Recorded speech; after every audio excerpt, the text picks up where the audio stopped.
ബഹുമാനായിട്ടുള്ള യോഗാധ്യക്ഷൻ, UDFന്റെ chairman Shri Hamza master, ഈ യോഗത്തിന്റെ ഔപചാരികമായ ഉദ്ഘാടന കർമ്മം നിർവഹിച്ച കേരളത്തിന്റെ യശസ്വരീയനായിട്ടുള്ള മുൻ മുഖ്യമന്ത്രി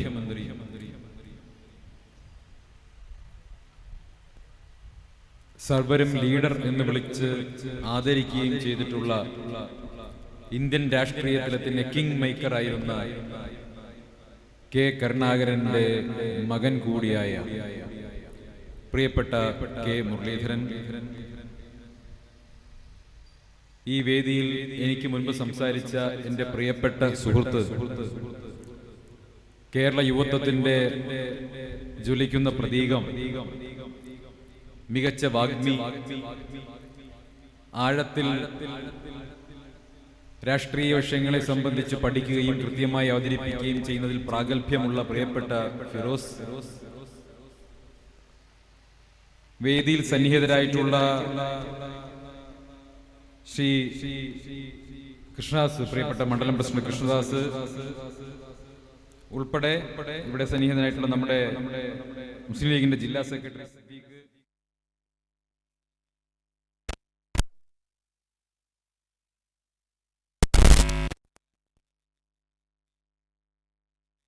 ായിട്ടുള്ള മുഴുവൻ നേതാക്കൾ, ആരുടെയെങ്കിലും പേര് വിട്ടിട്ട് പോയിട്ടുണ്ടെങ്കിൽ മൊയ്തുപ്പ് ഹാജി അടക്കം, ഗോപാലകൃഷ്ണ മാസ്റ്റർ, അമ്മേട്ടനടക്കം എല്ലാവരും ഉണ്ട്. എല്ലാവരെയും പേര് ആരുടെയെങ്കിലും വിട്ടുപോയിട്ടുണ്ടെങ്കിൽ ക്ഷമിക്കണം. മുഴുവൻ നേതാക്കൾ, ഇവിടെ സന്നിഹിതരായിട്ടുള്ള ഈ പ്രദേശത്തെ ചെത്തല്ലൂരിലെ തച്ചനാട്ടുകര പഞ്ചായത്തിലെ പ്രിയപ്പെട്ട UDF സഹപ്രവർത്തകർ, നല്ലവരായ നാട്ടുകാർ, പ്രിയപ്പെട്ട അമ്മമാർ, മറ്റ് സുഹൃത്തുക്കൾ, ഏവർക്കും സാദര നമസ്കാരം.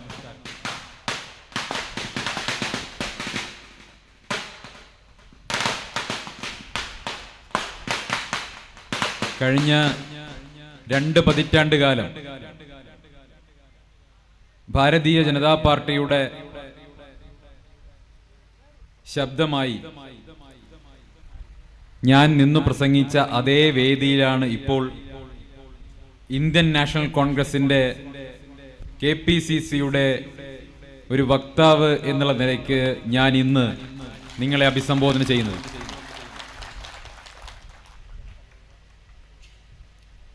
രണ്ട് പതിറ്റാണ്ട് കാലം ഈ ചെത്തല്ലൂരിന്റെ മണ്ണിൽ ഇവിടുത്തെ സാധാരണ ജനങ്ങൾക്കിടയിൽ പൊതുപ്രവർത്തനം നടത്തി രാഷ്ട്രീയമായി കോൺഗ്രസിനെയും മുസ്ലിം ലീഗിനെയും CPM-നെയും ഒക്കെ കടന്നാക്രമിച്ചുകൊണ്ട് അവരോട് പൊരുതിക്കൊണ്ടാണ് BJP-യുടെ ഒരു എളിയ പ്രവർത്തകനായി ഞാൻ ഈ മണ്ണിൽ തുടക്കം കുറിച്ചത്. നിങ്ങൾക്ക് എല്ലാവർക്കും അറിയാം, ഞാൻ ദീർഘകാലം ഈ ചെത്തല്ലൂരിന്റെ മണ്ണിൽ തച്ചനാട്ടുകര പഞ്ചായത്തിൽ ഉടനീളം യാത്ര ചെയ്തുകൊണ്ട് ജനങ്ങളുടെ നിത്യ പ്രശ്നങ്ങളിൽ, ജീവിത പ്രശ്നങ്ങളിൽ ഇടപെട്ടുകൊണ്ട് എവിടെ നിന്ന് BJP-യിലേക്ക് പുതുതായി ഒരാളെ കൊണ്ടുവരാൻ സാധിക്കും എന്ന മാത്രം ചിന്തയിൽ ആത്മാർത്ഥമായി ആ പാർട്ടിക്ക് വേണ്ടി 2 പതിറ്റാണ്ട് കാലം ഞാൻ പ്രവർത്തിച്ചിട്ടുണ്ട് എന്നുള്ള കാര്യത്തിൽ എന്റെ ഈ പ്രസംഗം കേട്ടു നിൽക്കുന്ന എന്റെ പഴയകാല സഹപ്രവർത്തകർക്ക് പോലും ഒരു എതിരഭിപ്രായം ഉണ്ടാകില്ല എന്നാണ് ഞാൻ പ്രതീക്ഷിക്കുന്നത്.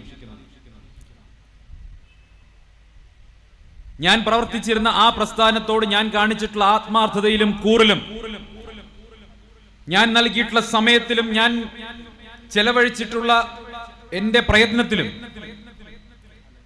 ഒരിക്കൽ പോലും അണുവിട അതിലൊരു കളങ്കം പറ്റാതെ 2 പതിറ്റാണ്ട് കാലം ഞാൻ ആ പ്രസ്ഥാനവുമായി മുന്നോട്ട് പോയിട്ടുള്ള മണ്ണാണിത്. വോട്ടവകാശം ഉണ്ടാകുന്നതിന് മുമ്പ് കരിങ്കല്ലത്താണി സ്കൂളിൽ പോകുന്ന സമയത്ത് SFI പ്രവർത്തകനായിട്ടാണ് ആദ്യത്തിൽ ഒരു തെരഞ്ഞെടുപ്പ് രാഷ്ട്രീയത്തിലേക്ക് വരുന്നത്. അത് സംഭവിച്ചു പോയിട്ടുള്ള ഒരു കാര്യമാണ്. കാരണം ചെറുപ്പത്തിൽ എന്റെ വീടിന്റെ തൊട്ടടുത്തുള്ള ഹെൽത്ത് സെന്ററിൽ ശാസ്ത്ര സാഹിത്യ പരിഷത്തിന്റെ ധാരാളം പരിപാടികൾ നടക്കായിരുന്നു. മുരളിയേട്ടനൊക്കെ അറിയാം, നമ്മുടെ രവീന്ദ്രൻ മാഷൊക്കെ ഉള്ള സമയത്ത്.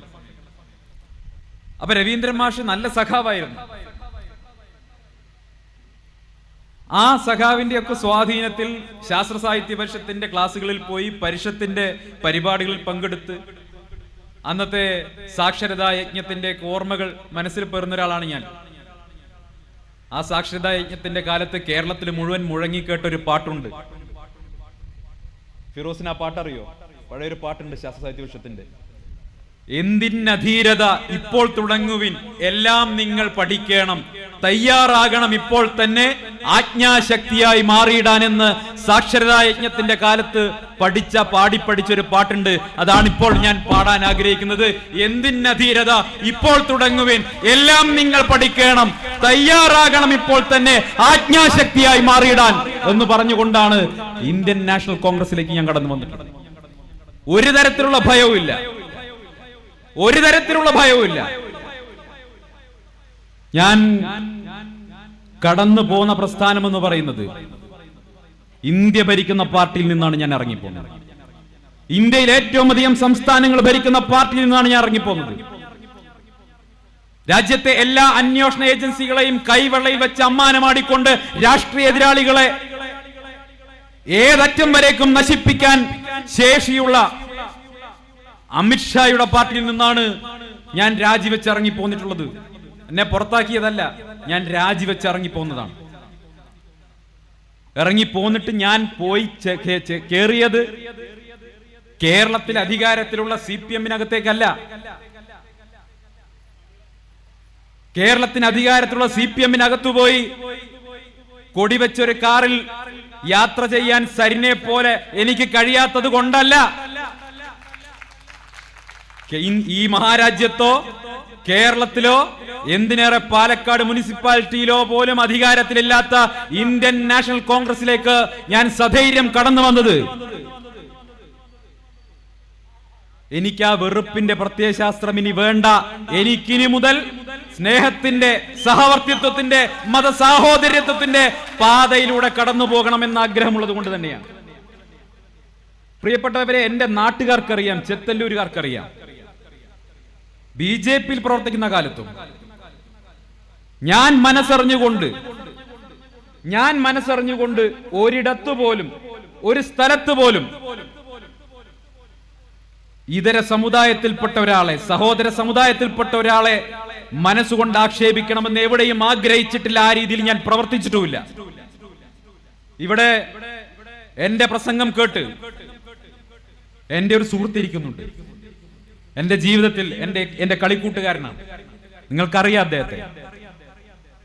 അദ്ദേഹം ഈ പരിപാടി കാണാൻ വേണ്ടി വന്നതാണ്. ഇവിടെ ഈ നാട്ടിലില്ല. അദ്ദേഹം CPM-ന്റെ പ്രവർത്തകനാണ്, DYFI-യുടെ പ്രവർത്തകനായിരുന്നു.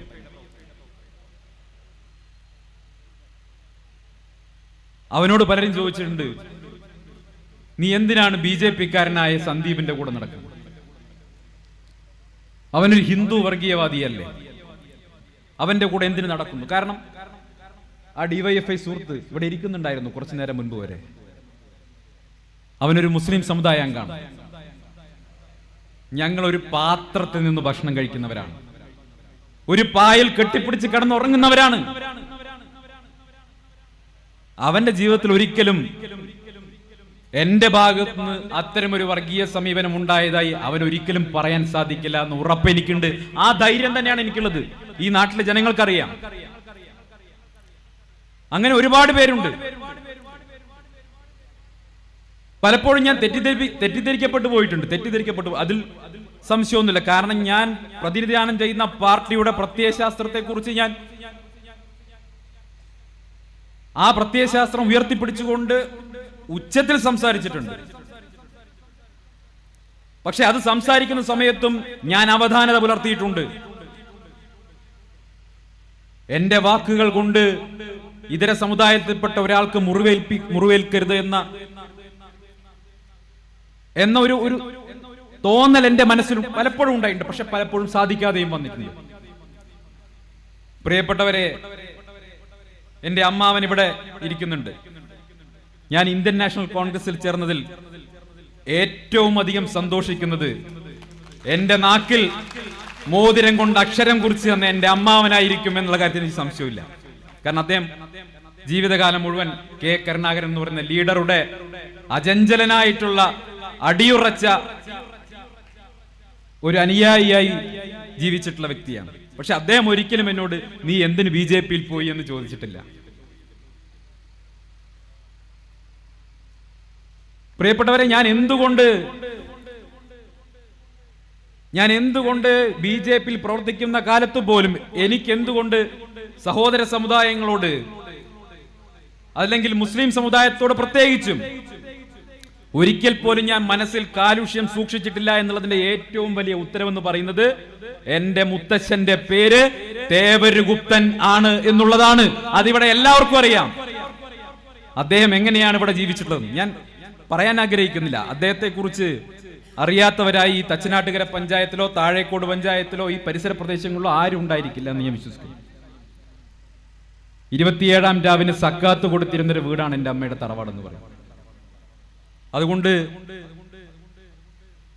നിങ്ങൾ ഉദ്ദേശിക്കുന്ന പോലെ, സുരേന്ദ്രൻ ഉദ്ദേശിക്കുന്നത് പോലെ ഒരു വർഗീയവാദിയാവാൻ എനിക്ക് സാധിക്കില്ല എന്നുള്ളത് ഞാൻ എന്നോ തിരിച്ചറിഞ്ഞതാണ്. മുസ്ലിങ്ങൾ ഭക്ഷണം കൊടുക്കുന്നത് തുപ്പിയിട്ടാണ് എന്ന് സുരേന്ദ്രൻ പറഞ്ഞു. ഞാൻ അതിനെ എതിർത്തു. മുസ്ലിങ്ങൾ ഭക്ഷണം കൊടുക്കുന്നത് തുപ്പിയിട്ടാണ് എന്ന് BJPയുടെ സംസ്ഥാന പ്രസിഡന്റ് പറഞ്ഞാൽ അതുണ്ടാക്കുന്ന പ്രത്യാഘാതങ്ങളെ കുറിച്ച് ആ പാർട്ടി ചിന്തിച്ചിട്ടുണ്ടോ?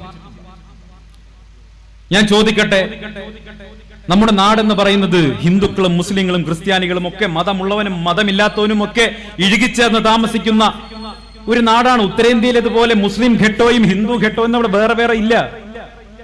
അവിടെയാണ് BJPയുടെ സംസ്ഥാന പ്രസിഡന്റ് മുസ്ലിങ്ങൾ ഹോട്ടലിൽ നിന്ന് കൊടുക്കുന്ന ഭക്ഷണത്തിൽ തുപ്പുന്നു എന്ന് പറഞ്ഞത്. എന്ത് നിന്ദ്യമായ കള്ളപ്രചരണമാണ്! നിങ്ങൾ ആലോചിച്ച് നോക്കൂ.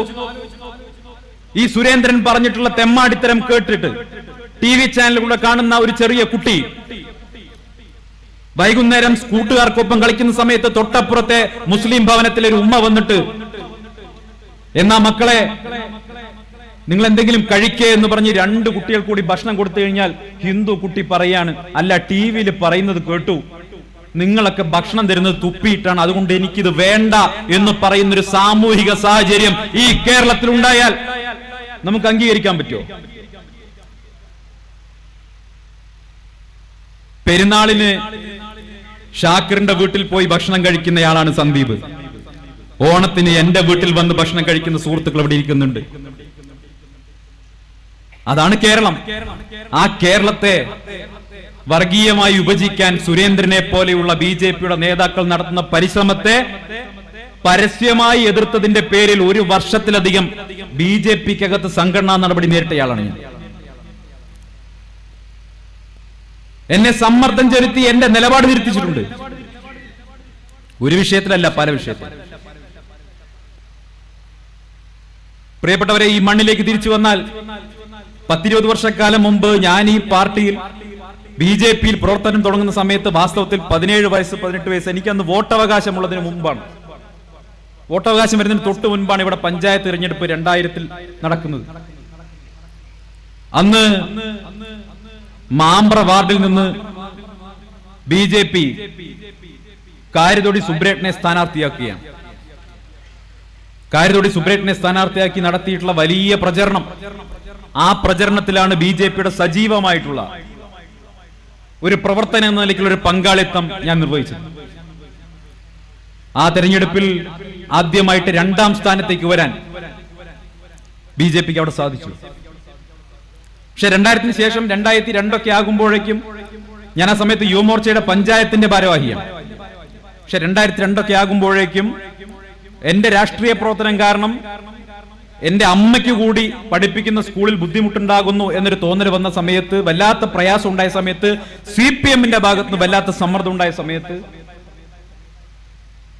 എനിക്ക് എന്നെ തൽക്കാലം ഇവിടെ നിന്ന് മാറ്റി നിർത്തണം എന്ന ഉദ്ദേശം എന്റെ വീട്ടുകാർ കൂടി ഉണ്ടായിരുന്നു. അങ്ങനെ ഞാൻ ഗൾഫിലേക്ക് പോകാൻ തീരുമാനിക്കുകയാണ്.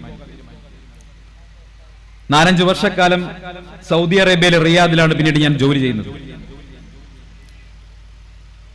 ആ കാലത്ത് 2000-ൽ BJP ഉണ്ടാക്കിയിരുന്ന മുന്നേറ്റം പിന്നീട് 2005-ൽ നടന്ന പഞ്ചായത്ത് തെരഞ്ഞെടുപ്പിൽ പുറകോട്ട് വരികയാണ്.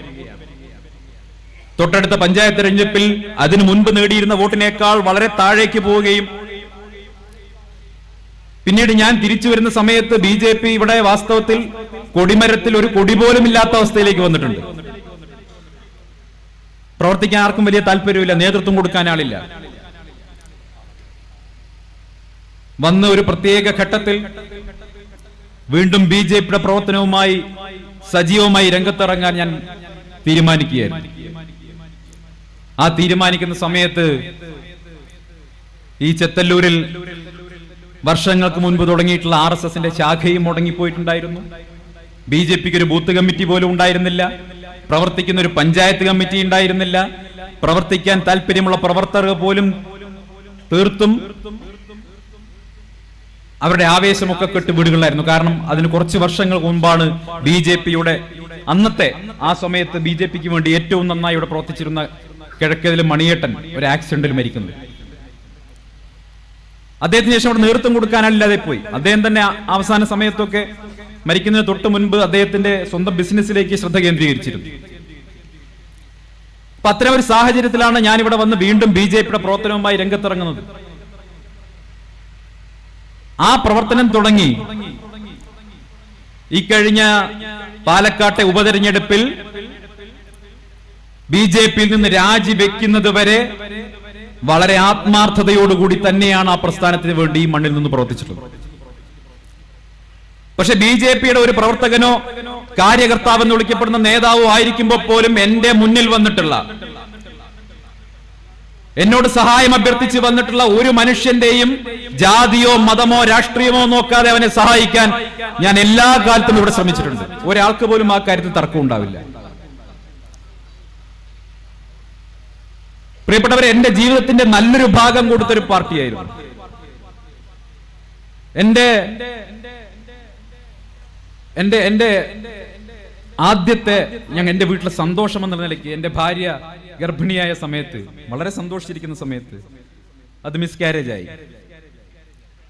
വലിയ വിഷമത്തിൽ എന്റെ ഭാര്യ താഴേക്കോട് സെന്റ് മേരീസ് ഹോസ്പിറ്റലിൽ കിടക്കുന്ന ദിവസമാണ്. വലിയ ദുഃഖമുള്ള ദിവസമാണ്. നിയന്ത്രിക്കാൻ കഴിയാത്ത വിഷമവും സങ്കടമുണ്ട്. പക്ഷെ അന്ന് ചെത്തല്ലൂരിൽ ഇതേ സ്ഥലത്ത് BJPയുടെ ഒരു ധർണ നിശ്ചയിച്ചിട്ടുണ്ട്. ആ ഹോസ്പിറ്റലിൽ എന്റെ ഭാര്യയെ കിടത്തിയിട്ട് ഇവിടെ വന്ന് ആ സമരം, ആ പരിപാടി ആസൂത്രണം ചെയ്ത് ഞാനായിരുന്നു. വന്ന് വിജയിപ്പിച്ച് പ്രസംഗിച്ച് ആ പരിപാടി അവസാനിച്ച് തിരിച്ചു പോകുമ്പോൾ പോലും ഞാൻ എന്റെ സഹപ്രവർത്തകരോട് ഞാൻ അനുഭവിച്ച വേദന പറഞ്ഞിട്ടില്ല.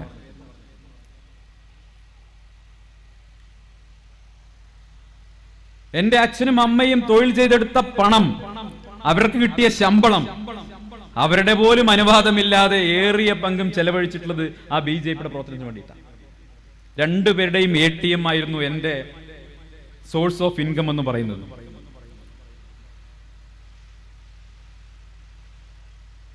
ആ കാലത്ത് നടന്നിട്ടുള്ള നിരവധി സംഘർഷങ്ങളുണ്ട്.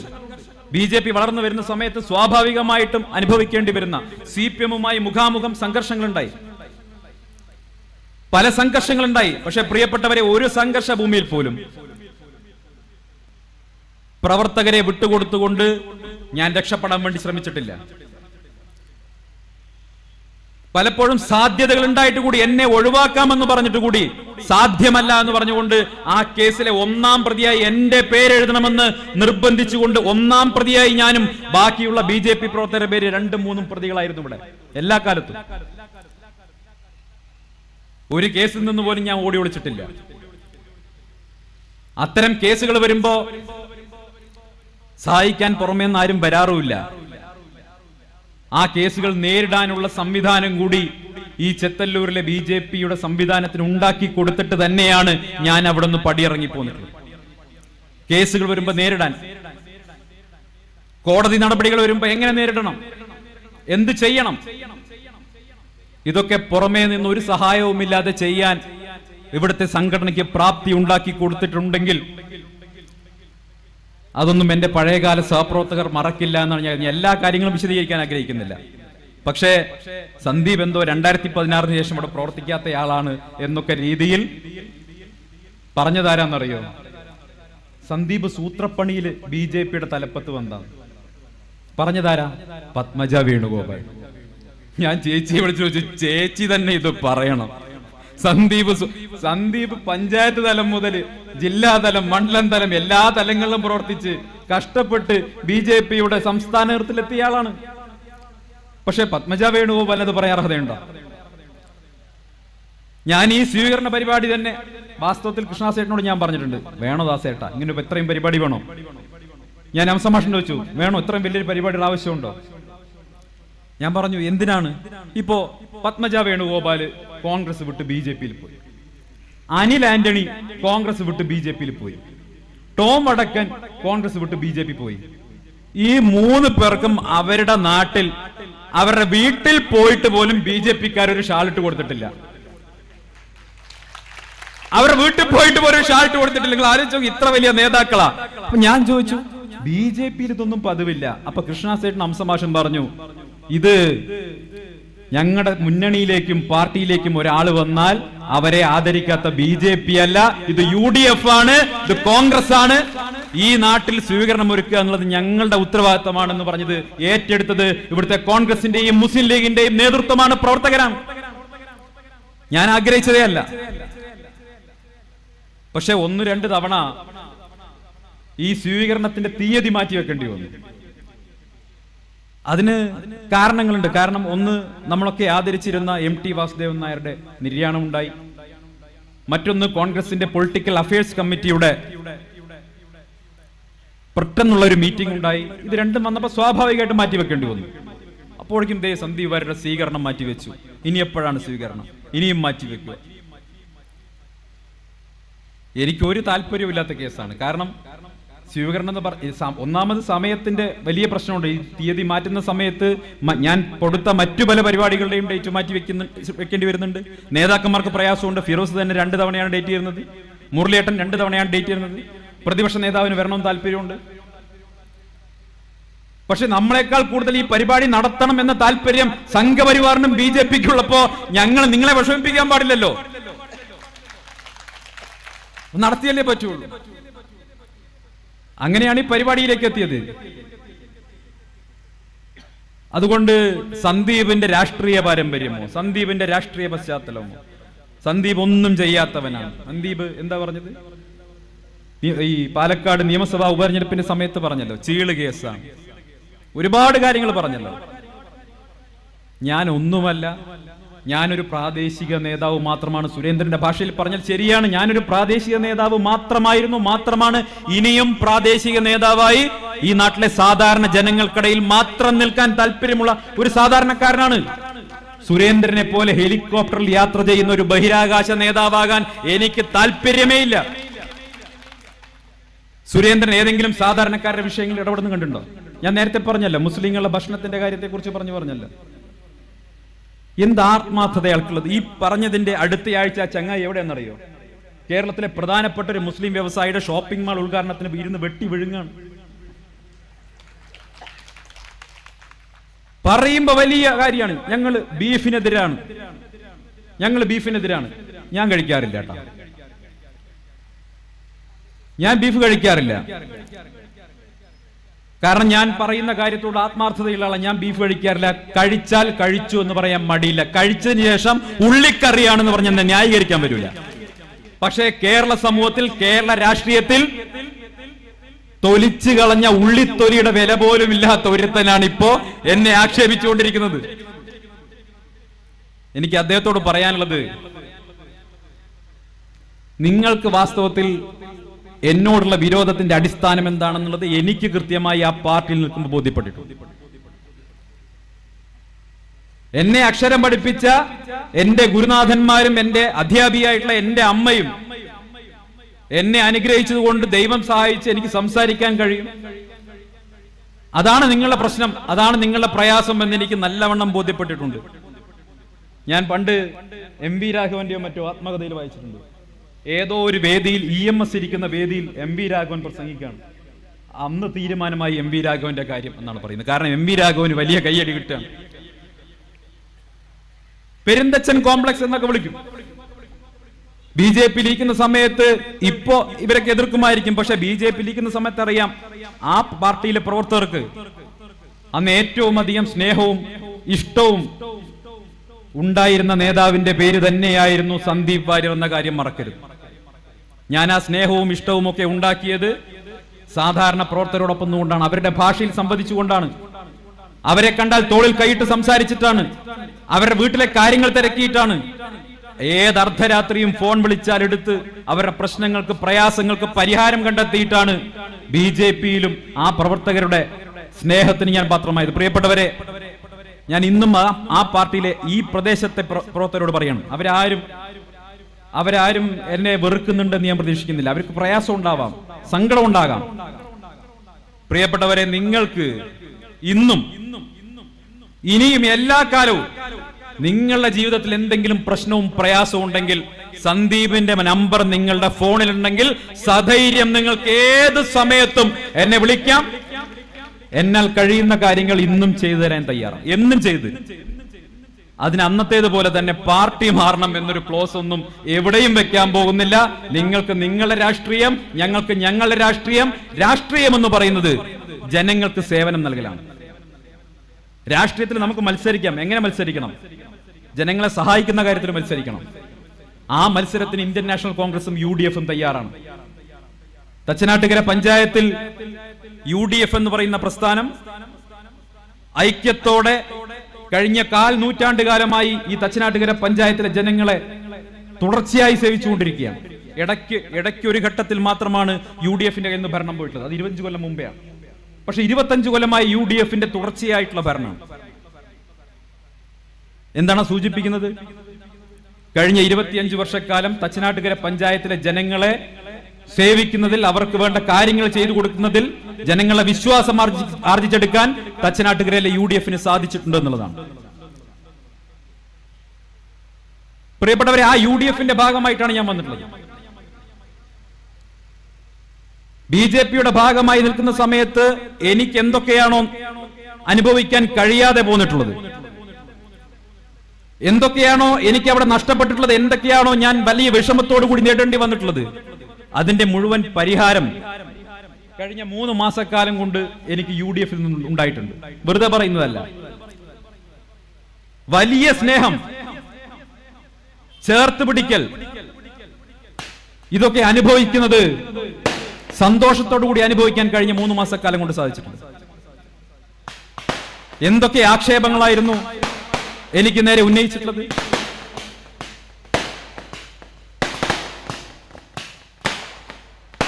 എന്തൊക്കെ ആക്ഷേപങ്ങളാണ് എനിക്ക് നേരെ ഉന്നയിച്ചത്. ഞാൻ കോൺഗ്രസിൽ ചേർന്നതിന് ശേഷം പാണക്കാട് തറവാട്ടിൽ പോയി സാദിഖ് അലി ശിഹാബ് തങ്ങളെ കാണാൻ പോയി. വലിയ ആക്ഷേപമായിട്ടാണ് ഉന്നയിച്ചത്.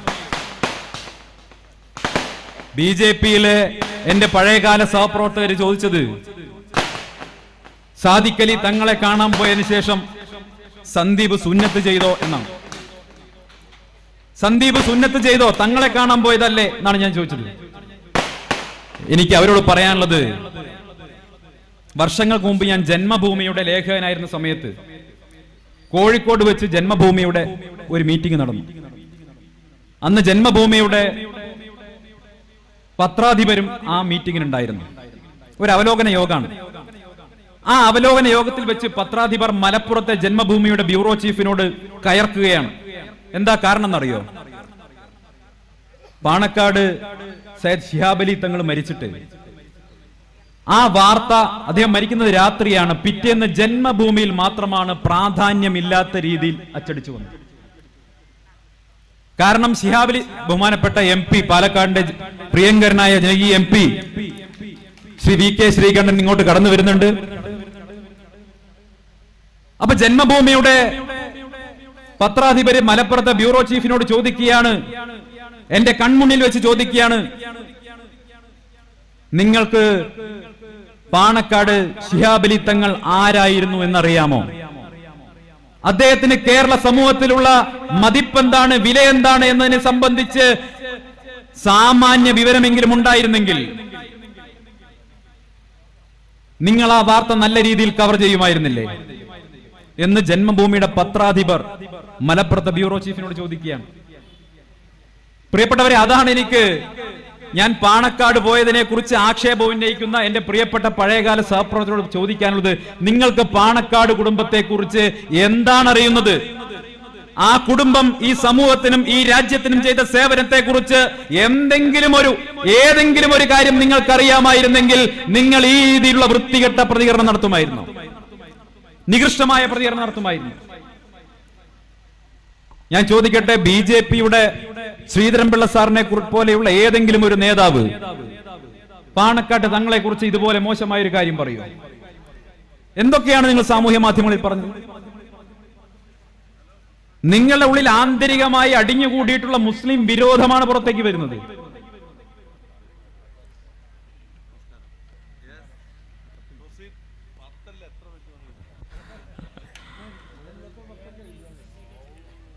ആന്തരികമായി അടിഞ്ഞുകൂടിയ വിഷം, വർഗീയ വിഷം എന്ന് പറയുന്നത്, അതിനെക്കുറിച്ചാണ് ഞാൻ പറഞ്ഞത്. വിഷം വമിപ്പിക്കുന്ന ഫാക്ടറി എന്ന്.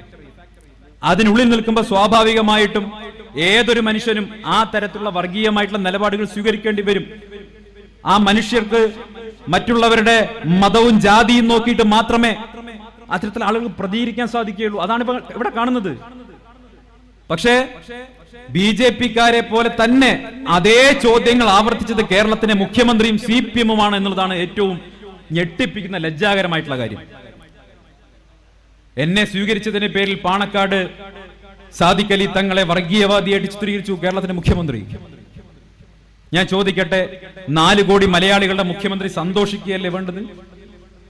BJP-യുടെ പാളയത്തിൽ നിന്ന് ഒരാൾ ഇറങ്ങിപ്പോന്ന് മതനിരപേക്ഷതയുടെ ഭാഗമായി തീരാൻ വേണ്ടി തീരുമാനിച്ചാൽ അയാളെ കേരളത്തിലെ പൊതുസമൂഹം ഇരു കൈ നീട്ടി സ്വീകരിക്കുമെന്ന ഏറ്റവും വലിയ ഉദാത്തമായിട്ടുള്ള ഒരു സമീപനമല്ലേ പാണക്കാട് കുടുംബം സ്വീകരിച്ചത്?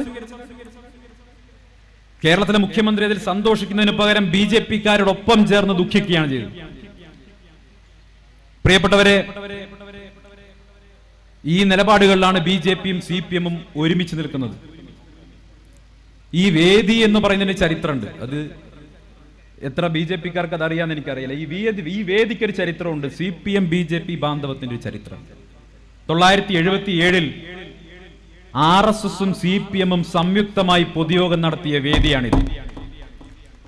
എടവന നാരായണൻ നമ്പൂതിരിയും NN മൂസാറും ഒരുമിച്ച് പൊതുയോഗം നടത്തിയ വേദി കൂടിയാണിത് എന്ന് BJP-ക്കാരെ ഓർമ്മിപ്പിക്കാൻ ഞാൻ ആഗ്രഹിക്കുകയാണ്, CPM-കാരെ ഓർമ്മിപ്പിക്കാൻ ഞാൻ ആഗ്രഹിക്കുകയാണ്. 77 ആ തെരഞ്ഞെടുപ്പിലാണ് പാലക്കാട് ഗൗഡർ തിയേറ്ററിൽ ശിവദാസ മേനോന്റെ തെരഞ്ഞെടുപ്പ് പ്രചരണത്തിന് സാക്ഷാൽ LK അദ്വാനി വരുന്നത് എന്നുകൂടി ഓർമ്മിപ്പിക്കാൻ ഞാൻ ആഗ്രഹിക്കുകയാണ്. ഒരുപാട് രാഷ്ട്രീയ ചരിത്രവും അടിയന്തരാവസ്ഥയിലെ RSS-ന്റെ ചതികളും ഉൾപ്പെടെയുള്ള കാര്യങ്ങൾ പറയാനുണ്ട്. പക്ഷെ അത് പറഞ്ഞാൽ മനസ്സിലാക്കാൻ കഴിയുന്ന ഒരു BJP കൂട്ടം ഇത് കേൾക്കാനില്ലാത്തതുകൊണ്ട് അത് മറ്റൊരു വേദിയിൽ ഞാൻ പറയാൻ ആഗ്രഹിക്കുന്നുണ്ട്. അത് കുറച്ചുകൂടി വലിയൊരു വേദിയിൽ ഞാൻ പറയും. ഞാൻ തന്നെ പറഞ്ഞു വെച്ചിട്ടുള്ള പല കാര്യങ്ങളുണ്ട്. ഞാൻ തന്നെ പറഞ്ഞ ചില കാര്യങ്ങളുണ്ട്. അതിൽ ഒരു പുനർവായനയുടെ സമയത്ത് ഞാൻ ഇന്ന് മനസ്സിലാക്കിയ ഒരു കാര്യം മാത്രം പറഞ്ഞിട്ട് പോകാം. ബഹുമാനപ്പെട്ട MP കൂടിയുള്ളതുകൊണ്ട് പറയാം. അടിയന്തരാവസ്ഥയെ കുറിച്ച് ശ്രീനേട്ടാ, അടിയന്തരാവസ്ഥ കാലത്തെ കുറിച്ച് ഞാൻ പറഞ്ഞ അടിയന്തരാവസ്ഥ കാലത്ത് CPM-ഉം BJP-യും ഒരുമിച്ച് യോഗം നടത്തിയിട്ടുള്ള വേദിയാണിത്, സദസ്സാണിത്. അടിയന്തരാവസ്ഥ കാലത്ത് RSS-ന്റെ അവകാശവാദം എന്ന് പറയുന്നത് ഞങ്ങളാണ് അടിയന്തരാവസ്ഥക്കെതിരെ പോരാടിയവർ എന്നാണ്. ഞാനും വാസ്തവത്തിൽ അതാണ് വിശ്വസിച്ചിരുന്നത്. ഞാനും വിശ്വസിച്ചു പോയി. ഈ RSS അടിയന്തരാവസ്ഥക്കെതിരെ വലിയ പോരാട്ടം നടത്തി. ഞാൻ കഴിഞ്ഞ കുറെ ദിവസമായിട്ട് ഇത് സംബന്ധിച്ച് ചില വായനയിൽ മുഴുകിയപ്പോ എന്റെ മുന്നിൽ ഇന്നാണ് യാദൃശികമായി ഒരു കത്തല്ല 2 കത്ത് വരുന്നത്. RSS-ന്റെ അന്നത്തെ സർസംഘചാലക് ജയിലിൽ കടന്നുകൊണ്ട് ഇന്ദിരാഗാന്ധിക്ക് എഴുതിയ കത്ത് 2 എണ്ണം ഇന്നാണ് എന്റെ കയ്യിൽ കിട്ടിയത്. എന്താ RSS പറയുന്നറിയോ? ഞങ്ങൾ ഈ പരിപാടിയിലൊന്നും ഇല്ല കേട്ടോ. ജയപ്രകാശ് നാരായണന്റെ സമരത്തിൽ ഞങ്ങളില്ല, നിങ്ങൾ തെറ്റിദ്ധരിക്കപ്പെട്ടതാണ്. RSS-ന്റെ സ്വയം സേവകർ ഈ സമരത്തിൽ എവിടെ ഇല്ല. അതുകൊണ്ട് ദയവ് ചെയ്ത് ഞങ്ങളെ ഒന്ന് ഒഴിവാക്കി തരണമെന്ന് യാചിച്ചുകൊണ്ട് അന്നത്തെ RSS-ന്റെ സർസംഘചാലക് ദേവറസ് ഇന്ദിരാഗാന്ധിക്ക് 1 അല്ല 2 കത്തുകളാണ് എഴുതിയിട്ടുള്ളത്. 2 കത്തുകൾ. ആ 2 കത്തുകളിൽ പറയുന്നുണ്ട്, അടിയന്തരാവസ്ഥ പ്രഖ്യാപിക്കാനിടയായ കോടതി വിധിയെ പിന്നീട് സുപ്രീം കോടതി റദ്ദ് ചെയ്തപ്പോ അതിന് ഇന്ദിരാഗാന്ധിയെ RSS അഭിനന്ദിച്ചിരിക്കുന്നു. ഇന്ദിരാഗാന്ധി അഭിനന്ദിച്ചുകൊണ്ട്. പക്ഷെ ഇന്ദിരാഗാന്ധി അതിനൊന്നും വില കൊടുത്തില്ല. ഇന്ദിരാഗാന്ധി ആ കത്തുകൾക്കൊന്നും വില കൊടുത്തില്ല. കാരണം ഇവര് സ്ഥിരമായി ജയിലിൽ കിടന്നാൽ സ്ഥിരം മാപ്പ് എഴുതിക്കൊണ്ട് കത്തെഴുതുന്നത് ഇവരുടെ ശീലമാണെന്ന് ഇന്ദിരാഗാന്ധിക്ക് തോന്നിയത് കൊണ്ടായിരിക്കാം ഇന്ദിരാഗാന്ധി ആ കത്തുകളെ പുല്ലുവില കൊടുത്തുകൊണ്ട് ഒഴിവാക്കുകയാണ് ചെയ്യുന്നത്. പ്രിയപ്പെട്ടവരെ, അത്തരം ചരിത്രങ്ങൾ കൂടി പറയാനുണ്ട്. എന്തായാലും ഇനിയുള്ള കേരളത്തിൽ നിങ്ങൾ സ്ഥാപിച്ചിട്ടുള്ള നറേറ്റീവുകൾ, കോൺഗ്രസിനെതിരായി നിങ്ങൾ സ്ഥാപിച്ചിട്ടുള്ള നറേറ്റീവുകൾ, നിങ്ങൾ കോൺഗ്രസിനെതിരായി കൊണ്ടുവന്നിട്ടുള്ള ആഖ്യാനങ്ങൾ, നിങ്ങൾ ചമച്ചിട്ടുള്ള കള്ളക്കഥകൾ, അറിഞ്ഞും അറിയാതെയും ഞാൻ കൂടി ഭാഗമായിട്ടുള്ള നിരവധിയായിട്ടുള്ള അത്തരം കള്ളക്കഥകൾ ഓരോ വേദികളിലും പൊളിച്ചടുക്കാൻ തന്നെയാണ് തീരുമാനിച്ചിട്ടുള്ളത് എന്നുകൂടി പറയാൻ ആഗ്രഹിക്കുകയാണ്. CPM BJP ബാന്ധവത്തിന്റെ കഥ ഈ ഒടുക്കം പാലക്കാട് വരെ നമ്മൾ കണ്ടു. ഞാൻ അതിലേക്കൊന്നും പോകുന്നില്ല. പക്ഷേ പോയി ഈ നാട്ടിലേക്ക് വരെ CPM BJP ബാന്ധവം നീണ്ടിരിക്കുന്നു എന്നാണ് കഴിഞ്ഞ ദിവസങ്ങളിലെ ചില പ്രതികരണങ്ങളൊക്കെ. കാരണം ഈ പരിപാടി നടക്കാതിരിക്കുന്ന സമയത്ത് ഒരേ പോസ്റ്റുകൾ വരുന്നത് BJP-ക്കാരും CPM-കാരും ഒരേപോലെ വിഷമിക്കുകയാണ്. എന്തായാലും അവരുടെ വിഷമം ഇന്ന് മാറിയിട്ടുണ്ടാകും എന്ന് ഞാൻ പ്രതീക്ഷിക്കുകയാണ്. പക്ഷെ പ്രിയപ്പെട്ടവരെ, നിങ്ങൾക്ക് എന്നോടുള്ള ഒരു വിരോധവും എനിക്ക് നിങ്ങളോടില്ല, ഒരാളോടുമില്ല. കാരണം ഞാൻ ഇന്ന് പ്രവർത്തിക്കുന്നത് രാഹുൽ ഗാന്ധിയുടെ സ്നേഹത്തിന്റെ പ്രത്യയശാസ്ത്രത്തിലാണ്. നിങ്ങളെ ഞാൻ തോൽപ്പിക്കാൻ പോകുന്നത് സ്നേഹം കൊണ്ടാണ്. നിങ്ങളെ ഞാൻ തോൽപ്പിക്കാൻ പോകുന്നത് സ്നേഹം കൊണ്ട് മാത്രമാണ്. വെറുപ്പ് കൊണ്ട് ഒരാളെയും തോൽപ്പിക്കാൻ കഴിയില്ല. വിദ്വേഷം കൊണ്ട് ഒരാളെയും കീഴ്പ്പെടുത്താൻ കഴിയില്ല എന്ന ഉറച്ച ബോധ്യമുള്ളത് കൊണ്ട് UDF പ്രവർത്തകനായി, കോൺഗ്രസ് പ്രവർത്തകനായി, സ്നേഹത്തിന്റെ ഭാഗമായി, സ്നേഹം കൊണ്ട് നിങ്ങളെ ഇന്നല്ലെങ്കിൽ നാളെ ഞാൻ കീഴ്പ്പെടുത്തും എന്നും മാത്രം പറഞ്ഞുകൊണ്ട് എന്റെ ജന്മനാട് എനിക്ക് നൽകിയ സ്വീകരണത്തിന് നന്ദി പറഞ്ഞുകൊണ്ട് ഞാൻ അവസാനിപ്പിക്കുന്നു. MP-ക്കായി വേദി ഒഴിഞ്ഞു കൊടുക്കുന്നു. ജയ് ഹിന്ദ്.